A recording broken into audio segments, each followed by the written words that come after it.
Well, welcome back from that short break. My name is Siobhan, and the conversation in regard to the Twitter jabs continues. And today we are looking at the highlights at Uganda's performance at the Commonwealth Games, that is in Birmingham. Also not forgetting that today is officially the closing day of the ceremony. Joining me today is none other than Mr. Clive Chaze, and I assume it's about 3 a.m. or 5 a.m. Is it 3 a.m. all the way in Birmingham? And he'll be giving us live updates in regard to what it's like right now. But also later on, I will be joined by Dr. Bernard Patrick Ogwell, and he is the General Secretary of the National Council of Sports. Good morning, Clive. Is it good morning, good evening, good night? Which is it? Good morning, Siobhan. It is 5 a.m. like you said. Of course, a few minutes to 6 a.m. and the sun is already out. Okay, so what is the situation like? Like, what is the mood like now that today is the closing day? Are people anxious? Are people excited? Are people saying, "Oh, finally, this event is over"? Well, the people have been excited from day one. That is when we got to be a part of everything. But you get this gut feeling that they were even excited before the games started. It has been very hard to find a sad soul that is connected to the games. Everyone is happy to be here, from the organizers, the volunteers, even to the fans that have always turned up in big numbers to cheer athletes, not only the English athletes, but all athletes across the world that have been part of these games. It didn't matter where you're coming from, they would cheer you. They would cheer the winner of a gold medal the same way they would cheer the person who was coming last in the race. The race ends and somebody still has 2 laps to go, and the locals would just go out there and cheer them and all that. They just embraced everything about the Commonwealth Games, which has been very exciting and amusing. Okay, so all your time that you have spent in Birmingham, what do you take of the Uganda's performance at the Commonwealth Games? You would say it was average, or probably it was expected. Maybe we would have won more than the 5 medals that we didn't win, but that wasn't the case. We reached a point where they thought that maybe the boxers in the captain, Ajeshat Kamhewa, and maybe the other boxer, Owen Chibira, would be able to last the distance and get into the medal brackets. It wasn't the case. Only one lady boxer, Tidina Chimuli, gets to walk out with a medal. She actually won a medal without punching anyone or getting into the ring. The only time she got into the ring, she lost the 5 by 5-0. All the judges gave the fight away. But we also thought that maybe the track and field athletes would be able to get us more medals than actually the 4 that we did get. By Jacob Kiplop getting 2 gold medals, you want to believe that he did his job.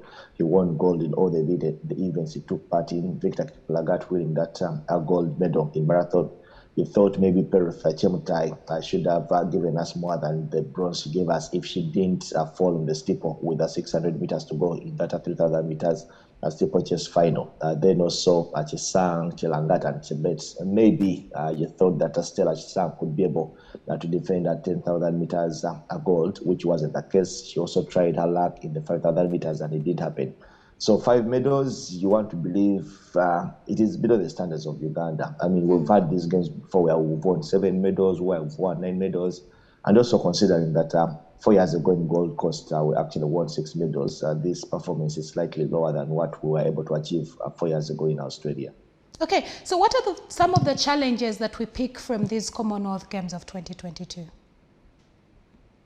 Well, the challenges are many. I think it goes back to preparations, and this happens every year when athletes of different disciplines are preparing for the Commonwealth Games, for the Olympics, for the All Africa Games. People always complain of ill preparations. People always complain of funds coming late. These are challenges that have been part and parcel of our preparations even back in the day, and you don't expect them to end tomorrow, because you'd want to say that we should be able to always speak and learn lessons from all the games we take part in. But our National Council of Sports will always tell you that they are waiting for money from government, which usually takes long to come, so it affects the preparations of these different teams preparing for these games. But nonetheless, you want to believe it was good exposure. especially for the boxers. I mean, we came with 6 boxers here. 5 of them were fighting over Africa. We're fighting out of Africa for the first time. It is good exposure for them as something that they can build on going into other engagements. But also the badminton team. You had a team of young players out there. Only one of them had also been part of the CommonWealth Games. The others were playing at this stage for the first time. You had a table tennis team that had a 12-year-old and a 14-year-old.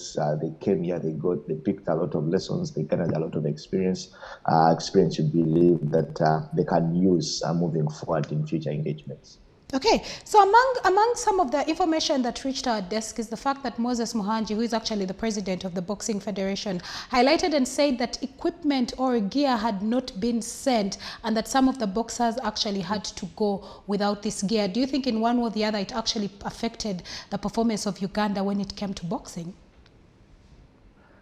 I don't think it does. I mean, he was complaining even before the team left Kampala. So his reasons for the team not performing shouldn't really be about the gear arriving late. Yes, it's true the gear arrived late, and I'm sure you'll be talking to the General Secretary of National Council of Sports, Bernard Patrick Ogwell, yes, who actually has reasons why the gear arrived late. It is the fact that money came late from government, and they could not pay the manufacturers of this kit, Nike, in time. That is one of the reasons why the gear arrived late.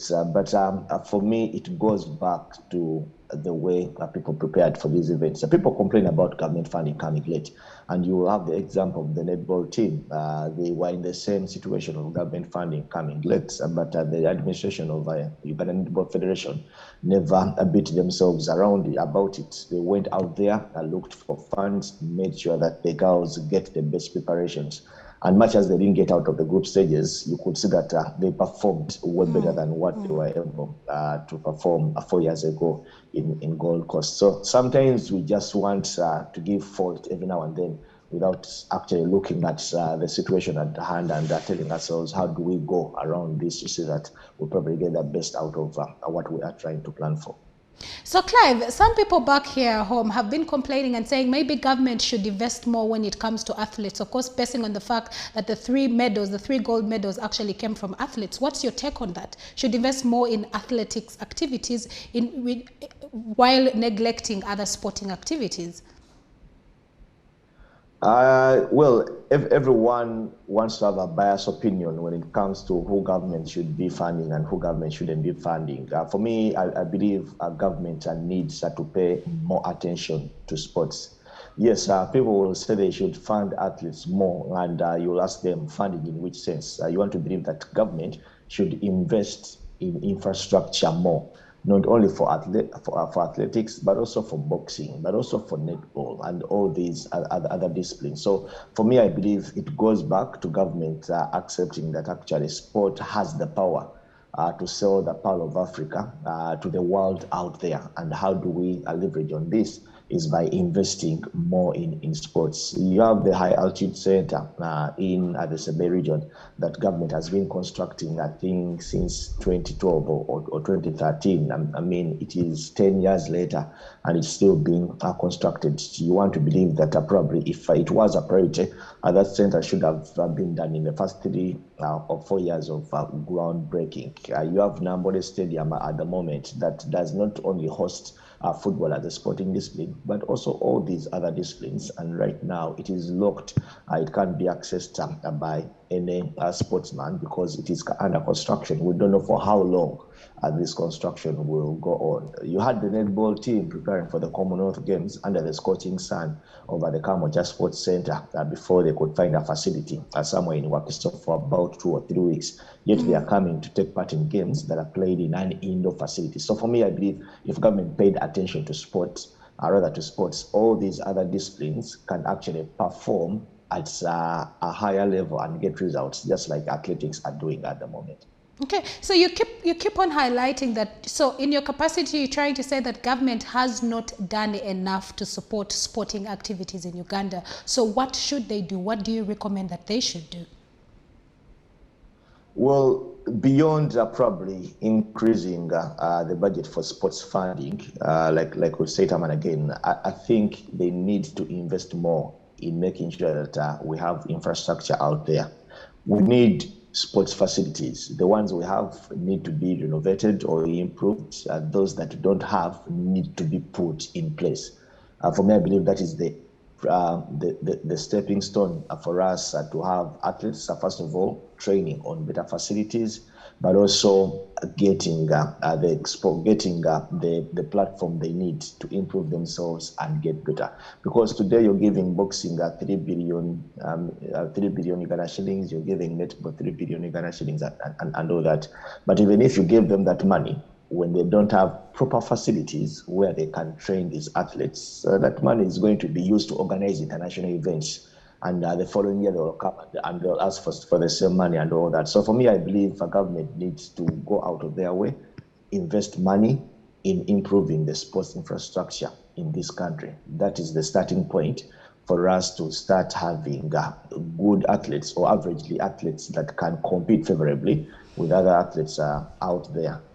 Okay, so looking at the different sporting activities that Uganda participated in, among the activities that actually mesmerized very many people, not just from Uganda, but also I think people who are watching live from Birmingham, were actually how the rugby team performed. What is your take? Because very many people were left in a way, others were left very inspired. Earlier on, we were doing the Twitter Jabs part 1 with Agi Uwase, and we're reading some of the tweets, and people were saying, we kept on watching the game and were left on tenterhooks. So what do you make of their performance? Well, I thought it was decent enough. It was better than what they had been able to put up in the last editions. I know the coach, Tolbert Onyango, had actually told himself that he'd want to have this team qualify out of the group stages. If they didn't qualify out of the group stages, but you thought they did put up good performance. Well, people are still heartbroken because of their failure to win the opening game against Kenya, because Uganda and Kenya, I mean, everyone wants to see themselves winning those games, and we thought that we probably had a chance at Kenya. But then that 12-all draw against Australia in the group stages did raise eyebrows, and everyone was like, this country called Uganda is something different. At some stage, they even thought that, rather, at some stage, they even had an opportunity to win that game in the dying minutes. And just imagine what it would have been if Uganda had beaten Australia at a stage like the CommonWealth Games. But then they failed to qualify out of the group stages. But then they win a few classification games here and there for them to finish rather 10th overall, just behind England. And this is down to the preparations the Uganda Rugby Union had put in place together with the coach Tolbert Onyango, who breathes and lives sevens rugby in this country. Yes, you did get out of the group stages, but you thought it was a way better performance than what we were able to put up in the previous games. Okay, so as a sports analyst and a sports journalist, yes, we are very full aware that the reason as to why Joshua Cheptegei did not take part in the CommonWealth 2022 games is because of a tendon injury he had. Now, some Ugandans have come out to say that maybe if Cheptegei had gone to the CommonWealth Games 2022, would have had a better performance. What do you think? Well, without a doubt. I mean, he's the best runner in the world in those events, the 10,000 meters and the 5,000 meters. I remember he won these two events 4 years ago in Gold Coast. He's the fastest man in the world in both those two events. He holds the world record in all those two events. If he had was coming to these events as the world champion from Oregon. But also, his failure to be at the games, of course, he did communicate because of his body needing enough rest, because of the hamstring injury and all that. And it has been a very long, tough season for most of these athletes. And not only him has actually been at the World Championships and the Commonwealth, rather, and failed to come for the Commonwealth Games. Many of them have failed. And those who have tried to be at both, you've seen that their performance, especially here, has not been the best. Jacob Kiplop, the man who won 2 golds for Uganda here at the Commonwealth Games, actually did just one race at the World Championships. So the time was very little for athletes. Some of them pulled out.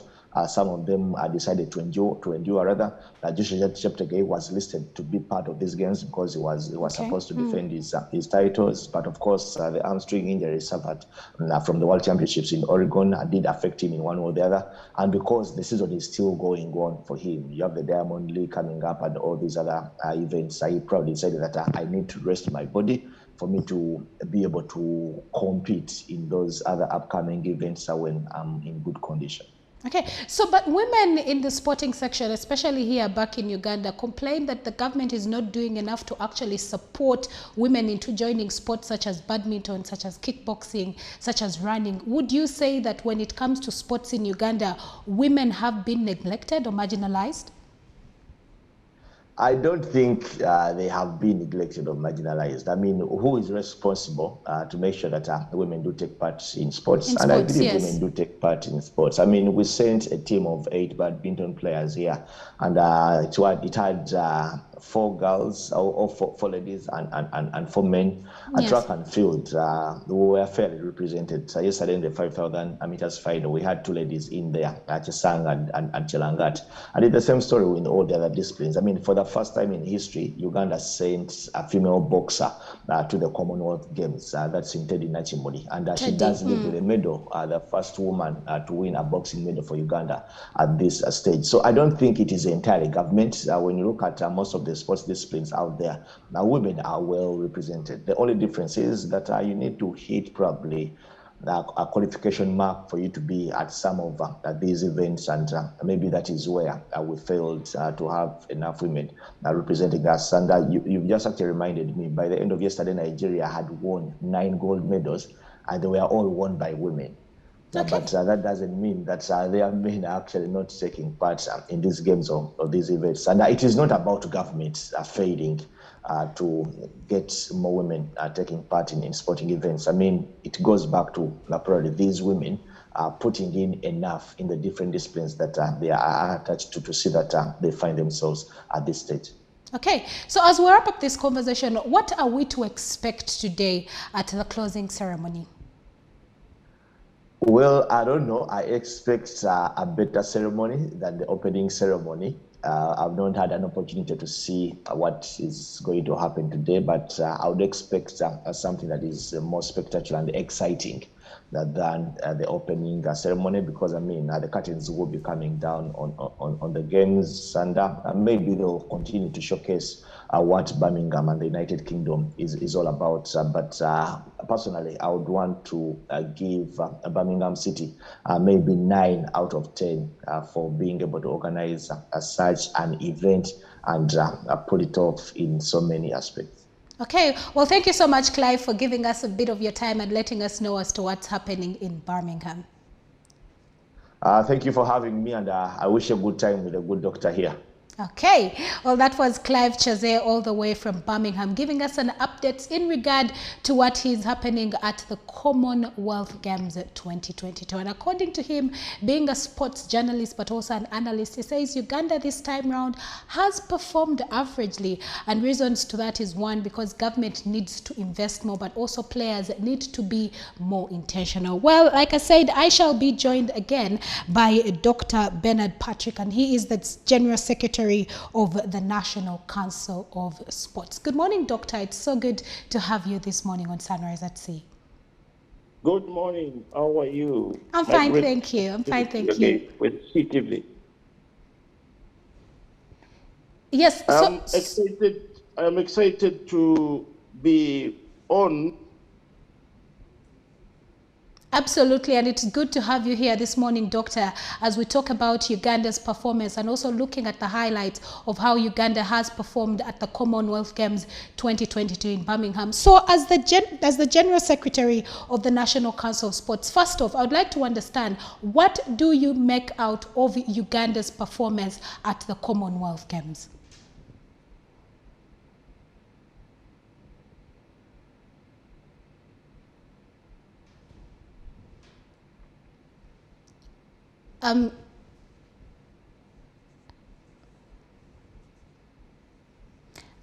Doctor, could you kindly unmute your sound so that we are able to hear what you're saying? I think we lost you there for a moment.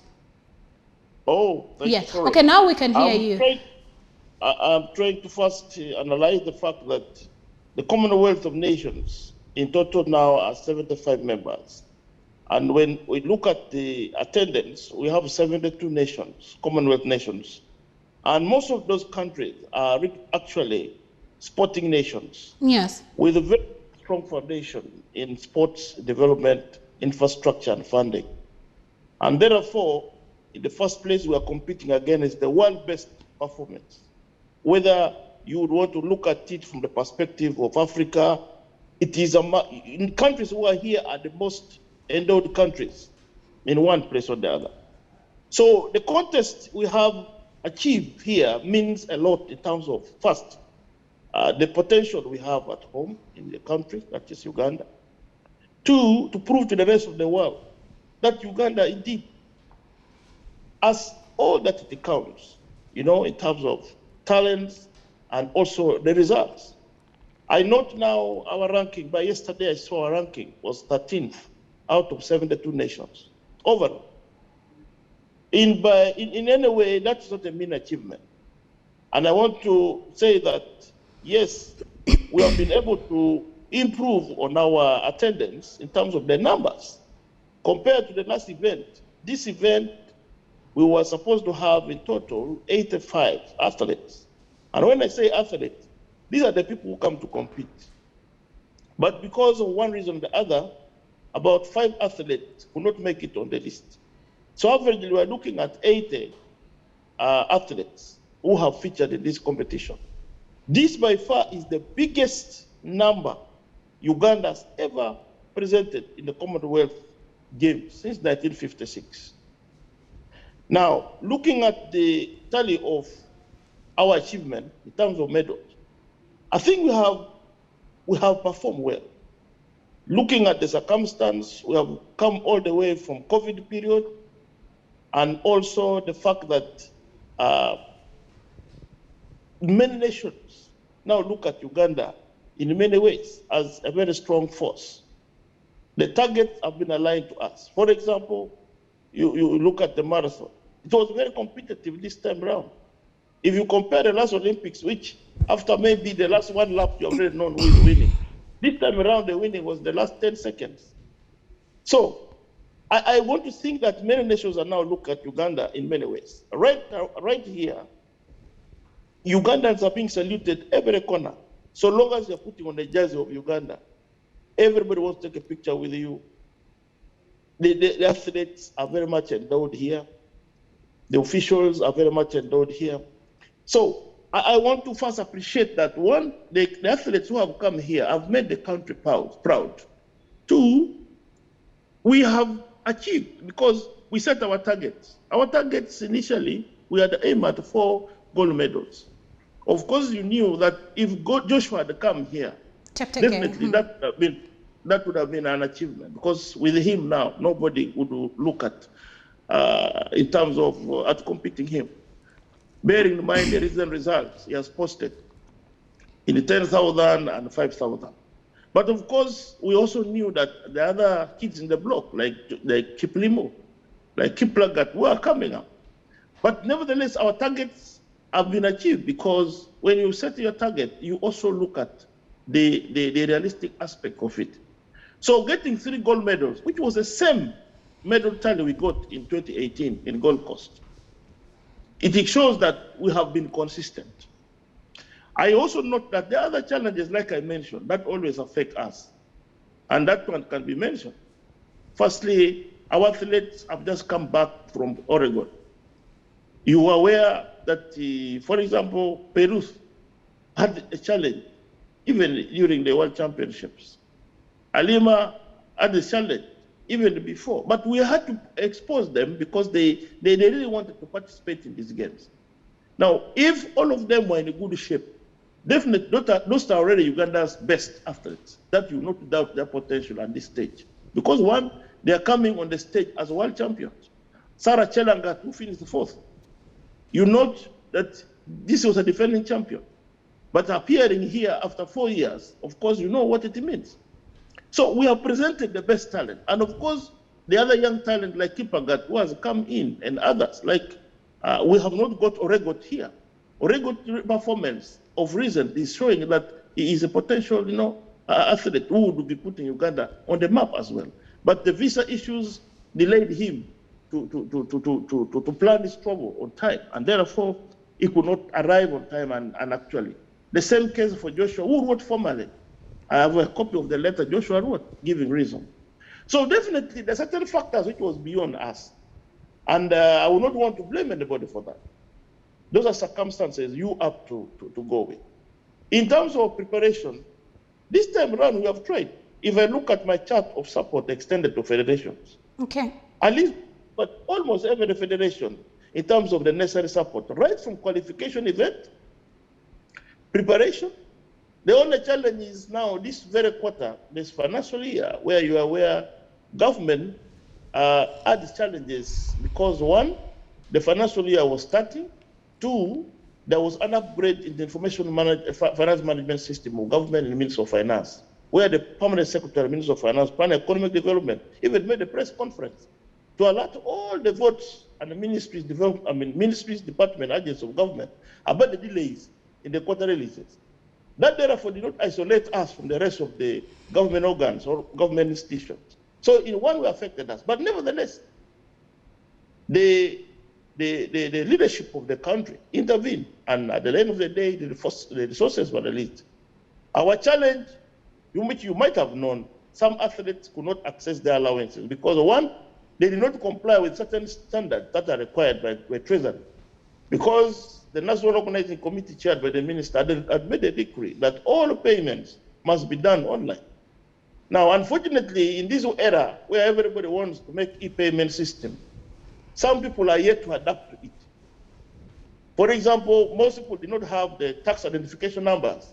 And when you are putting in your account details and subscribing it to the e-payment system of government, you must have a tax identification number. Now, when you are sent those details to some of the athletes and the people who are supposed to be here, very many of them did not confirm. And that becomes technical. When we are now making payment, when the money was finally approved for payment, these accounts were not activated. Now, the finance ministry had to advise us to look into aspect of e-cash payment. E-cash payment is another alternative system where monies are wired to the individual mobile accounts of these particular people, which I'm very sure the few did not get this mandate today. They would be able to access their fund. So, nevertheless, the issue of funding aside, the aspect of accommodation, feeding, we tried our best in the circumstance. So, to me, the team was more focused because what you are seeing there is the result of one, being focused, being realistic on what has you here. But I also know there are people who, even when you give them 100%, they will always complain. Even at home, their children, when your father provides everything, you'll find they're always in the background complaining.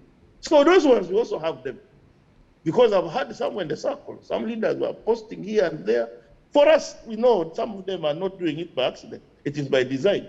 Okay. But we appreciate all the team leaders who played their role to ensure that their respective disciplines, their athletes are well catered for, or focused, and guided to the victory today we are celebrating as a country. Okay. To me, I walk out of CommonWealth here as a very proud person, because as a country, I know the achievement we have got here. Putting Uganda at the highest level and the stage, like we have here in Birmingham, is one of the biggest things. The whole world is here. You cannot, the world TVs which are here, you would want to Google and find out. I think Uganda has been a topic of discussion in most of these games, because these are the well-attended games where you even fail to get tickets. For those members who want to go and buy tickets and access, tickets were got finished long time. 5,000, 10,000, and the rest of it all. All were not easy. The stadium was full to capacity. And that gives us the mileage we need as a country. The world TV, their attention, and of course the success stories that come with it. In terms of the organization of the games, I think I also want to make my statement that I think Britain prepared for these games, because the venues are really up to date with the modern art of the games infrastructure you'd want to see in the NEC Arena, you want to see in the Alexandria Stadium. They're up to date. So we are competing again as the one best, also the best facilities. But we also have learnings our learnings are, one, whether we want it or not, we must prioritize infrastructure and development. Okay, because so, if our athletes are to Dr. perform Patrick. slightly better, Okay, so if Dr. our athletes are to perform well, we need this kind of facilities at home. Maybe that is a big challenge, that they find some of them competing on facilities for the first time. But that is it. That is the reality. And I can assure you, that is some affect performance. Okay, so Dr. Because Patrick, the practice makes permanent. Still on the issue in regard to funding and of course lead funding, a section of Ugandans feel that actually athletes should be actually funded more compared to other sporting activities. Also looking at the fact that the medals we got, especially in regard to gold, were actually from the athlete side of activities. So would you say that funding or concentration should be more on the athletes compared to other sporting activities? What is your take? Firstly, that is a very good question, and I want to appreciate you. The planning of government of Uganda overall is people-centered. The planning of National Council of Sports, the Ministry of Education and Sport, which is a sector, is about the athletes. But you also note that when government is doing its planning and appropriation, there are a lot more that is needed. And therefore, because of the limitation in the resource envelope, you find certain things are not aligned to our expectation. And for example, games like CommonWealth Games, Olympics, Paralympic Games, African Games, you name them, are big events.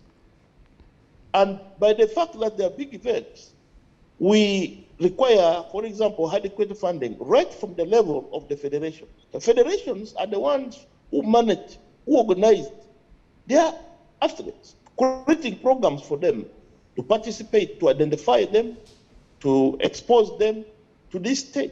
Okay. Needed the okay, so Dr. Time is not on our best side, but what are your final remarks in regard to Ugandans at the CommonWealth Games 2022 and their performance?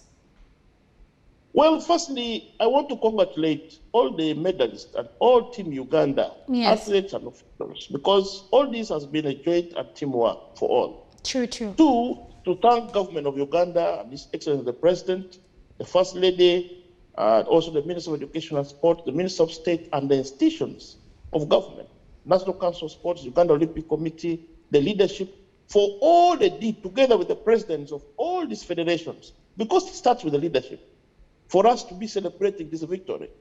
And also those backroom staff who are our Sangha heroes to prepare program and ensure all these are implemented to bring us to this stage. Okay. That is what, and of course, you the media people for doing it for us, because we would be doing our thing. And if you don't captivate it, make it bigger on the stage, where all world get to know, definitely will not be there. So my appreciation goes to all of you. And of course, my team, the management team headed by Mr. Moses, the CDM, who is here with a strong force to ensure that these three campuses are well coordinated. Unlike other previous games where the athletes stay in one place, this one, there's a difference. The others stay 1.5 hours away from each other, respectively. But they were able to coordinate. Yes. And I make sure that our team are together. Nobody missed any opportunity to participate in the games because of time. They spent sleepless nights to organize them and present them. So my appreciation. And of course, to thank all the Ugandans in and out of the country for the massive support I've seen in all forums, the congratulatory messages, appreciation. But also, allow me to say we have to learn. Okay, Doctor. That sport now is an industry. We need our government to invest much more. We need our athletes to be supported as much as possible to achieve more so that we celebrate this victory. Okay, well, thank you so much for taking time off your busy schedule to share with us an update as regard to Uganda's performance at the CommonWealth Games 2022. Thank you so much. Much appreciated, CTV. Absolutely. Well, I was joined by Mr. Clive Chaze for CTV, and he is a sports journalist as well as a sports analyst, and he was highlighting on some of the happenings, some of the situations that are taking place at the Commonwealth Games. Also, I was joined by Dr. Bernard Patrick, and he is the Secretary General of the National Council of Sports. And as we speak now, by press time, of course, we'll be receiving updates from our correspondent, that is Clive Chaze, but up to now, Victor Kiplagat has been able to get 1 gold medal, while Jacob Kiplimo got 2, that is in the 10,000 meters and the 5,000 meters. Peruth Chemtai got 1 bronze, while Nachimuli Teddy, and that is in regard to boxing, actually was able to get 1 bronze medal. So actually, those are some of the updates, and in total, that brings the total medals that Uganda has got so far at the Commonwealth Games 2022 in Birmingham to 5. Otherwise, that rounds up the conversation that we had for you this morning on the Twitter Jabs. Keep watching Sunrise at Sea and don't blink.